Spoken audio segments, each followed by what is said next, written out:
Yes, so thank you very much for joining us today in this webinar. I'm having some sound problem on my side.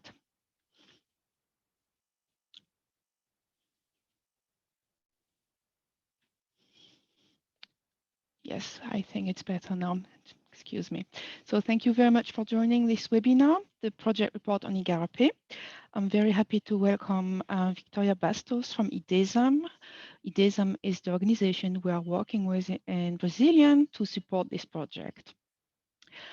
Igarapé is a project coffee that we launched in the fall 2019 because I guess you all remember, the summer 19 was very bad for the Amazon rainforest with a lot of wildfires, a lot more than what happened the year before.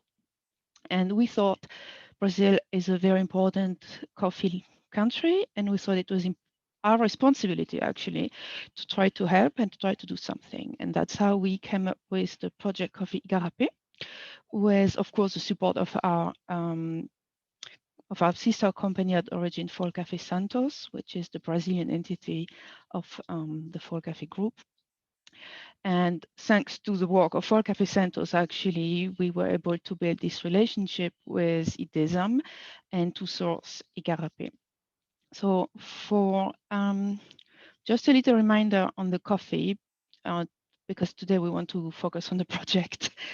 Igarapé is so a Brazilian coffee coming from the Cerrado area, and it's traceable down to the farm. And this year's Igarapé has been produced by four producers from the Alto Paranaíba region. And it's a coffee that it's not a one-time coffee. It's something that we want to carry every year. It has a very traditional Brazilian cup.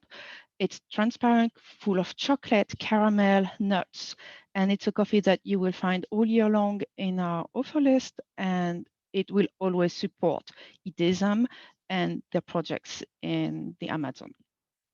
So I'm very happy to welcome Victoria. Victoria is the researcher and project coordinator at IDESAM, and she will talk to you about the project and what we were able to achieve with your support of Igarapé. Up to you, Victoria. Hello. So hi, everyone. Nice to be with you all. Thank you, Marie, for the introduction. And I'll start sharing my screen now. Mahi, I think you should enable my screen sharing. Yeah. I wasn't able yet. You should be able to do it now. Oh. Sure. Stop share. Yes. So can you see my screen now? Yes. Okay, so I'll be talking today a bit about IDESAM's work and the Apuí Agroforestry Coffee Project, which is the project that Folcafé supports IDESAM with. So about us, we are a Brazilian NGO. We are the Institute for Conservation and Sustainable Development of the Amazon. We have more than 16 years of experience, acting only in the Amazon region. Our base is located in Manaus, which is the capital of the Amazonas state, at the heart of the Amazon forest, right at the Amazon state. In 2020, we were recognized as as the best environmental organization in Brazil by the Best NGOs Award in 2020. So as I said, we are an NGO, and the mission from IDESAM is to promote the evaluation and sustainable use of natural resources and to seek alternatives for environmental conservation. So at the same time, we want to promote conservation and generate income to the local population. We work mainly with 6 work lines, which are the ones that you can see on the screen. And the new businesses team is They work mainly with the acceleration of startups from the Amazon region. So we work with startups and companies that sell products from the forest, the Amazon forest, and we help them to accelerate in the market. We also have the Sustainable Rural Production team and the Forest Management and Technologies team. They work directly in the field with wood technology, rural production and technology, and helping the local families to build a market for themselves in a sustainable way. We also work with protected areas in conservation units in the Amazon. We have also the climate change program, which is where I work. We work with projects related to climate change mitigation. And we have a team allocated to public policies and advocacy. They work directly with the relationship with the government and in a more active public policy activities related. Um, Now I'll jump into the agroforestry coffee project. Which is the project that Vocafé is supporting right now. And the story behind the project is closely related to the story of the region occupation, population occupation. So it is important to say that coffee doesn't naturally grow in the Amazon forest. It's not a native species from the Amazon forest. And at this region in Apuí, where we work, I'll show you later in the map where it is. The coffee crop was brought to Apuí by the first landowners of the region. So in the late 70s in Brazil, families from the south part of Brazil migrated to the north part of Brazil, where the Amazon forest is, uh, bringing one of the best crops that they used to grow in the south, which was coffee. As you can see, and as you might know, Brazil is huge in growing coffee. And in the late 70s, the coffee was produced in the south. Then the families migrated to the north part because they were given land and opportunity, and they started growing coffee. Unfortunately, the climate was different from the south. The climate in the north part was different from the climate in the south part. The soil was different as well. So after a while, the coffee crops weren't very successful as they used to be in the beginning. So the coffee crops stopped bringing income to the families. And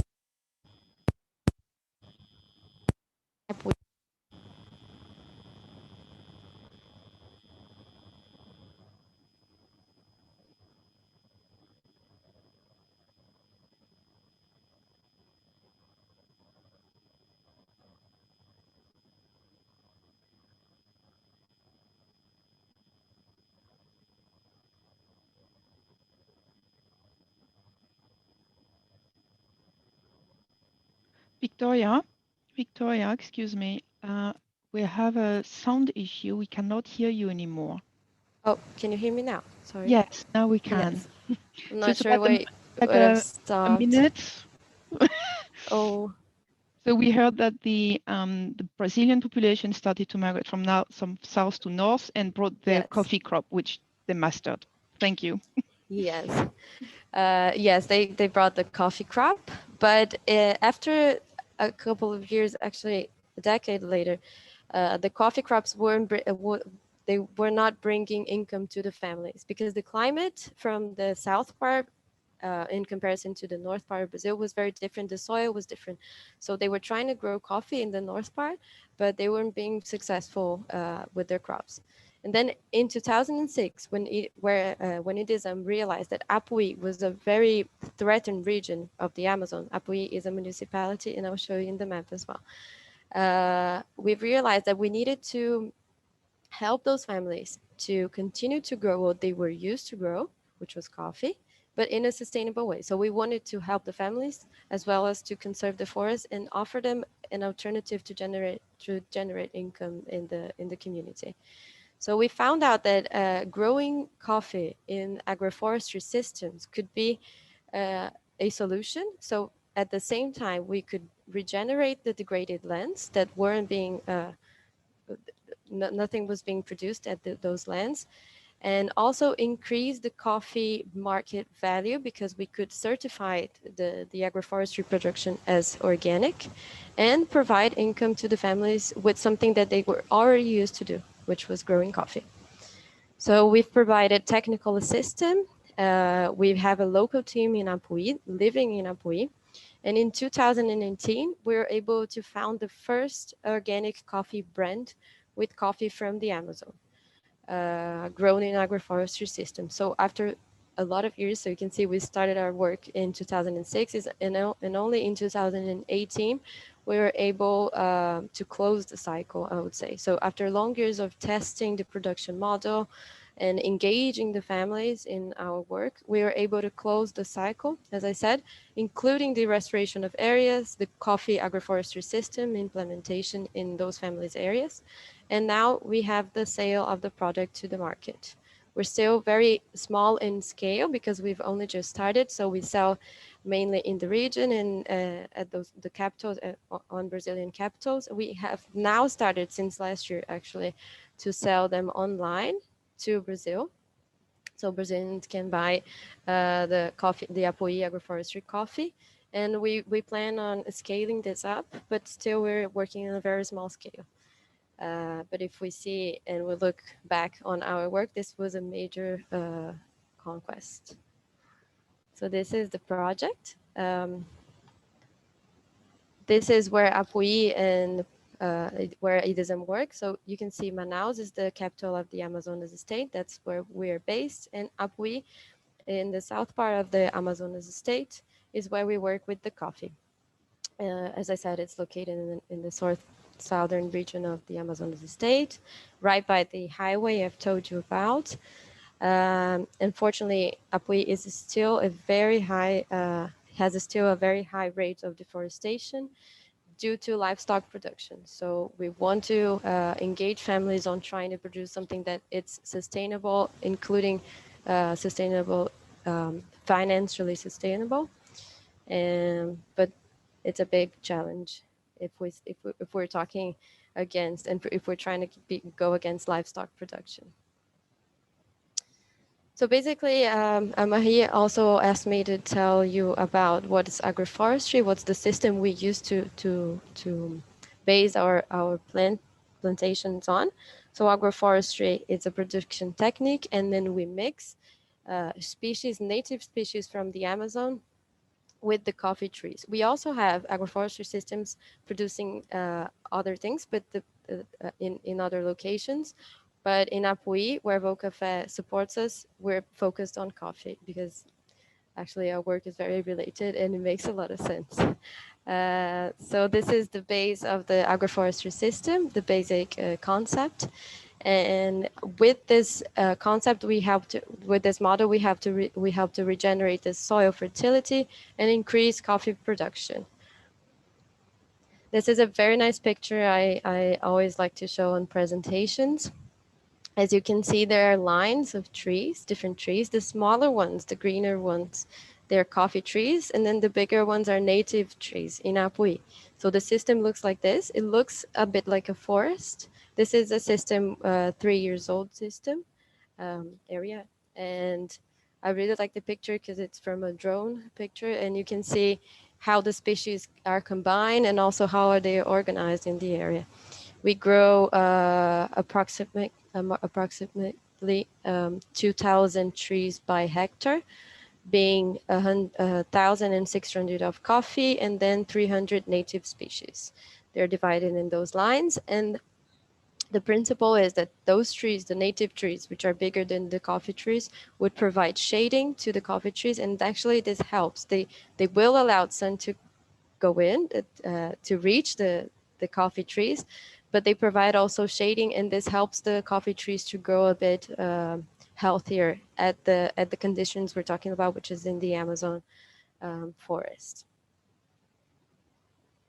Who makes it happen? So you can see here a family that those are one of our partners at the region. As I said, we were working in Apuí since 2006, so we have a very close relationship to the families, and they're all our partners. We have a partnership term that we make with them. because they will receive assistance from EDISM, and they will be responsible for taking care of the area as well. Of course, we maintain the area, we help with visits and stuff, but the relationship is very close within our within the families and our field team. We have now almost 30 local coffee producing families in Apuí, and they can benefit from the coffee sales, and also they can use the area to enhance their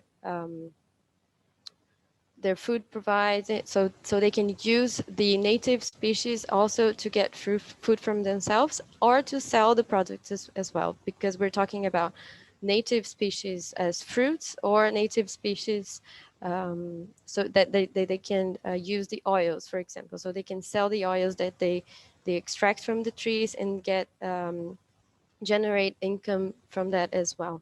We are now trying to help them to found a oil startup, so they can sell their oils as well as a product from the agroforestry system. So they can benefit in many ways from the system. Now I'll jump into the partnership, and the partnership was established with Bocafe. As Mahi was saying, we started the partnership in 2019. We were having an issue regarding the fire, and the fire focuses in Apuí. We had our partners' areas weren't threatened by the fire because they were taking care of it, but some areas around our partners were being they were having problems because of the fires in the Amazon.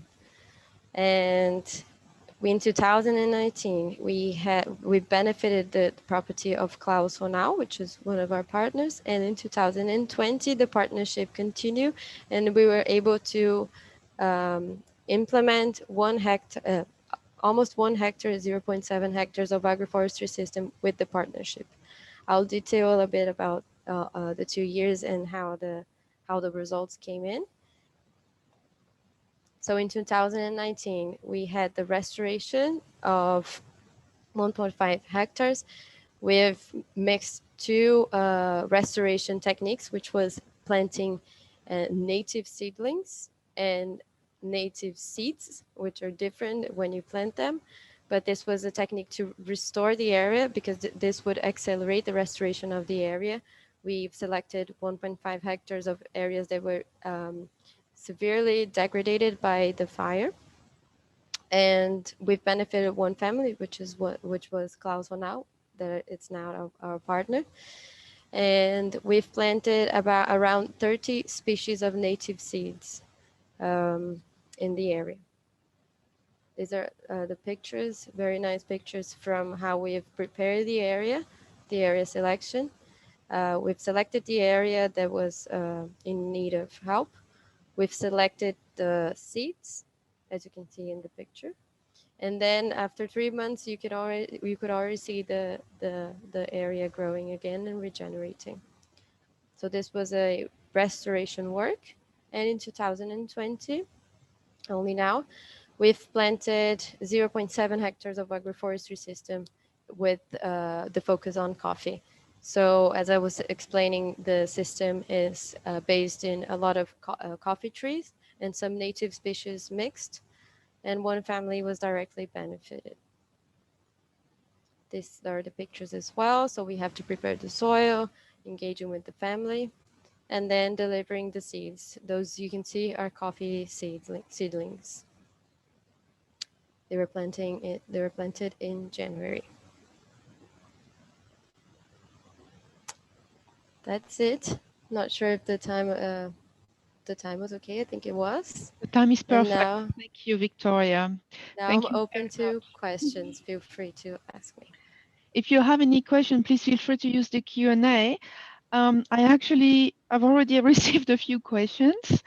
The first one is, so you mentioned 30 families and coffee. So they're moving from livestock to coffee, but what other, I mean, they do not only live off coffee, unfortunately. What other agriculture products or what are their other economic activities? They still have some area reserved to livestock because this is a I mean, it's not ideal, but in an income generation perspective, this is good for them because it's a money they can get faster than the coffee. Because when we plant the coffee, we would only get the coffee product, to say the beans, 3 years after. So we still need some time for them to generate the income. So they have, most of them still have an area where they cultivate livestock, where they reserve for livestock, but they also sell products uh, like I wouldn't I don't know I'm lost in translation here, but they sell products to help with schools from the regions where kids eat the local food. So they grow food, they grow crops so they can sell to the schools, and then kids eat Okay. the Like the crops they grow. local economy, they provide food to the Yeah, local economy. Okay. yeah. Another question was, how do you select the families? I mean, I think, is there a selection or you take everyone who's actually interested? No, there's a selection. We work with the local association. We Mhm. have a local association partner. We have a partnership with the local association, the Ouro Verde Association. And when someone's interested, when a family is interested at being part of the project, they will tell the association, and then the association will tell us. We have a local team, as I said, so this is very organic. This organically happens. We already know who's interested, but we partner up with the association first. Okay. And that's maybe a question for me. The question is if Folcafe is planning to buy the coffee from the project itself. It is actually something we are discussing and evaluating right now.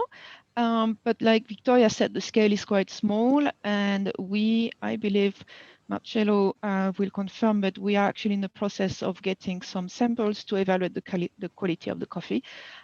As you know, we are specialty coffee, which means the coffee has to match those standards. Thank you. Another question was about the coffee project. Do you do it just in Apui or do you have it in other regions as well? The coffee project is only in Apui. Okay. Because we've seen that the coffee product was important for the region economy, so that's why we decided. In other places, we have the guaraná, which is a native, also kind of bean from Brazil, a fruit actually, Mhm. and they grow guaraná. So there we work with guaraná with the Okay. community. We always try to do something that's interesting for the local community. Okay.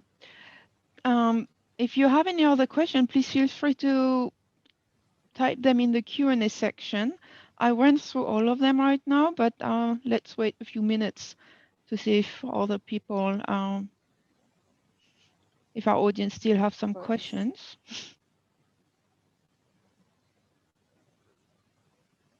How big is your team in Apui? We have five people working in Apui. Okay. One coordinator, two technical. They work with the technical part of the field work, and then two other. They work with the administration processes. Questions are coming in. Thank you.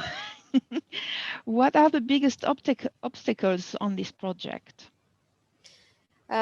Scale is a big obstacle. It would be much easier if we could work with one area. But as I said, we work with different families, and each family has 1 or 2 hectares. So we have to engage the families and then take care of different areas. So if we think about location, we have different sets of areas. We're not working with just one area. If we were working with one area, it would be easier to monitor and to take care of the project. We do still take care, but the the way we're working now, it's actually a bit challenging for us to scale up at the way we're working now. We're trying to see if families are capable of taking care of more than 2 hectares by family. So I would say scale is a big challenge now. Okay, which actually answers the second questions which I had, which was, will this project scale up to other communities or regions? So I guess, Yes, we're okay, studying this, but not yet. not in the near future. Only in Napoli. Yeah. Mm, okay. Um, Another question came in. What is the total area benefited by the project since it started in 2006? Yeah, so we started in 2006 with testing the models. We still didn't have any implemented model yet. Our first implemented model was in 2012. So from 2012 until now, we have about 45 to 50 hectares. Okay, That's the average. Yeah. Sometimes nice. we say less than 1 hectare and it seems small, but when we're talking about logistics in the Amazon, it's Yeah. a really big, uh, a big thing, I would Yes, say. and if everyone has, if it's 30 families having 1 to 2 hectares, it's a lot more coordination, of course. Yeah. Yes. Um, what is the, well, what is concretely the impact of climate change? Climate change is a very hot topic. How do you see the effect in the farms, in the, apart from the fires, of course? Yes. So our main goal is to provide the families in the region actually with the alternative of doing something that's sustainable, because we believe that if we make them know, and if we show and if we make it work, the project, we will be able to have a production there, produce a project there that it's not causing deforestation, and then we will stop deforestation that happens in the area. So now we see a lot of livestock areas being opened, and because people think this is a good alternative to generate income. So we believe that by doing the project and developing the project, we will stop deforestation and actually try to stop the rate of deforestation. So we will provide this alternative and mitigate climate change, because we will not having as much as deforestation as we're having now. Okay, thank you. I think we went through all the questions. So I would like to thank everyone for joining. I hope you enjoyed, and I hope it was very informative for you as well. Thank you very much, Victoria, for presenting it. And at the end of at the end of the webinar, when you close the window, you will actually get a little survey. It's like 2 questions. I would really appreciate if you could reply. That would be very helpful for the next webinar. So thank you very much, everyone. And if you have any further question, or if a question comes for you later, please feel free to contact me directly. Thank you very much. Have a nice day.